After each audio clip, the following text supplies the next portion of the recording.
Hello friends, இன்னைக்கு நம்ம வீடியோவில் குவைத் நாட்டிலேருந்து வந்திருக்கிற 2 முக்கியமான அப்டேட் பற்றி தான் ஃபுல் டீட்டெயிலாக பார்க்க போகிறோம். ஒன்று வந்து ஆன்லைன் ஷாப்பிங் புதிய சட்டம் பற்றியும் பேங்க் அக்கௌண்ட் தொடர்பான கடும் புதிய விதிமுறை பற்றி தான் பார்க்க போகிறோம். வீடியோ ஸ்டார்டிங்லேருந்து இன்னைக்கு வரைக்கும் ஸ்கிப் பண்ணாமல் பாருங்கள், முக்கியமான தகவல் இருக்குது. வாங்க வீடியோக்குள்ளே போகலாம். ஃபர்ஸ்ட் அப்டேட் என்னன்னா, குவைத்தில் ஆன்லைன் ஷாப்பிங் புதிய சட்டம் வந்திருக்கு.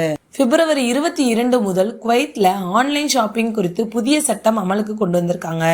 இந்த சட்டம் ஏன் கொண்டு வந்தாங்க, முன்னாடி என்ன விதிமுறை இருந்துச்சு, இப்போ என்ன மாற்றம் கொண்டு வந்திருக்காங்கன்றது தெளிவாக பார்க்கலாம். முன்னாடி என்ன ரூல்ஸ் இருந்துச்சுன்னா, குவைத்தில் யாராக இருந்தாலும் எந்த வெப்சைட்டில் வேணாலும் பொருள் வாங்கிக்க முடியும். ஃபேக் வெப்சைட்கள் அதிகமாக இருந்துச்சு. ரீஃபண்ட் கேட்குறது ரொம்பவே சிரமமாக இருந்துச்சு. ரிட்டர்ன் பாலிசி தெளிவாக இருக்காது. எக்ஸ்ட்ரா சார்ஜ் டிடெக்ட் பண்ணுவாங்க. கஸ்டமர் ப்ரொடெக்ஷன் பலவீனமாக தான் இருந்துச்சு. நிறைய வெளிநாட்டவர்கள் ஏமாந்த சம்பவங்கள் நடந்திருக்கு. பிப்ரவரி 22 ஒரு புது ரூல் கொண்டு வந்திருக்காங்க. அது என்னன்னு பார்த்தீங்கன்னா, ரெஜிஸ்டர்ட் வெப்சைட்ல தான் வாங்கணும்னு சொல்லியிருக்காங்க. அரசில் பதிவு செய்யப்பட்ட வெப்சைட்ல இருந்து மட்டும்தான் பொருள் வாங்கணும்னு சொல்லியிருக்காங்க.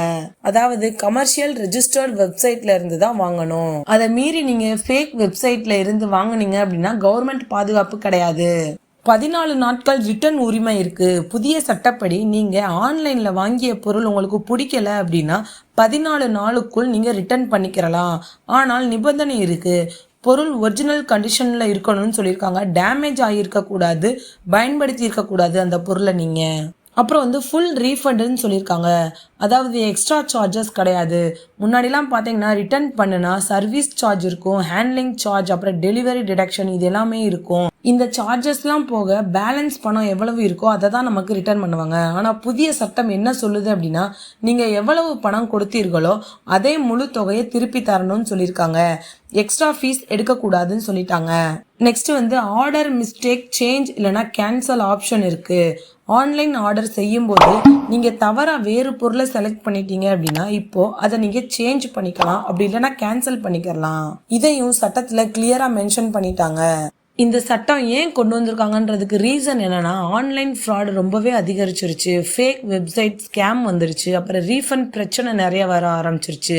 கன்சியூமர் கம்ப்ளைண்ட் நிறைய வர ஆரம்பிச்சிருச்சு. குவைத் அரசு கன்சியூமர் ப்ரொடெக்ஷனை வலுப்படுத்துறதுக்காக தான் இந்த சட்டத்தை கொண்டு வந்திருக்காங்க. இது ஒரு நல்ல தீர்மானம் தான். ஃப்ரெண்ட்ஸ், எல்லாரும் கேர்ஃபுல்லாக இருங்க. ஆன்லைனில் நீங்கள் ஒரு பொருள் வாங்குறீங்க அப்படின்னா வெப்சைட் ரெஜிஸ்ட்ரேஷன் கரெக்டாக இருக்கான்னு செக் பண்ணிக்கோங்க. பேங்க் ஓடிபி யாருக்கும் சொல்லாதீங்க. சிஓடி ஆப்ஷன் தான் உங்களுக்கு ரொம்பவே சேஃபாக இருக்கும். இன்வாய்ஸ் சேவ் பண்ணிக்கோங்க. அதாவது நீங்கள் வாங்குற பொருளுக்குரிய பில்லை வந்து கரெக்டாக சேவ் பண்ணிக்கோங்க. செகண்ட் அப்டேட் வந்து பார்த்தீங்கன்னா, பேங்க் அக்கௌண்ட் குறித்து புதிய கடும் விதிமுறை பற்றி பார்க்கலாம். இது ரொம்பவே முக்கியமான அப்டேட். குவைத் சென்ட்ரல் பேங்க் அனைத்து லோன் பேங்க்குகளுக்கும் கடுமையான உத்தரவு கொடுத்துருக்காங்க. முன்னாடி என்ன மாதிரியான சிஸ்டம் இருந்துச்சுன்னா, அக்கௌண்ட்ல பெரிய தொகை வந்தாலும் கேள்வி யாரும் கேட்க மாட்டாங்க. டாக்குமெண்ட்ஸ் வெரிஃபை வந்து பலவீனமா தான் இருந்துச்சு. சஸ்பீசியஸ் டிரான்சாக்ஷன் மானிட்டரிங் கம்மியாக தான் இருந்துச்சு. ஹவாலா வந்து அதிகமாக நடந்துச்சு. நிறைய இல்லீகல் மணி டிரான்ஸ்ஃபர் நடந்திருக்கு. ஆனால் இந்த புதிய ரூல் படி நீங்கள் பேங்க் அக்கௌண்ட்டில் பெரிய டிரான்சாக்ஷன் பண்ணுறீங்க அப்படின்னா பேங்க் கொஸ்டின் பண்ணுவாங்க. உங்களை சேலரி ப்ரூஃப் கேட்பாங்க, சோர்ஸ் ஆஃப் இன்கம் கேட்பாங்க, கான்ட்ராக்டை காமிக்க சொல்லுவாங்க, டிரான்ஸ்ஃபர் ரீசன் கேட்பாங்க. இந்த டாக்குமெண்ட்ஸ் கொடுக்கல அப்படின்னா பேங்க் அக்கௌண்ட் ஃப்ரீஸ் பண்ணிடுவாங்க, அக்கௌண்ட்டை க்ளோஸ் பண்ணிடுவாங்க. ஏன் இந்த கடும் நடவடிக்கை எடுக்கிறாங்கன்னா, இல்லீகல் மணி டிரான்ஸ்ஃபரை நிறுத்துறதுக்காகவும், ஹவாலா சிஸ்டமை கட்டுப்படுத்துறதுக்காக, மணி லாண்டரிங் தடுக்கிறதுக்காகவும், ஃபினான்ஷியல் செக்யூரிட்டியை அதிகரிக்கிறதுக்காகவும் தான். குவைத் அரசு சர்வதேச நிதி விதிமுறைகளுக்கு இணங்க இந்த நடவடிக்கை எடுத்திருக்காங்க.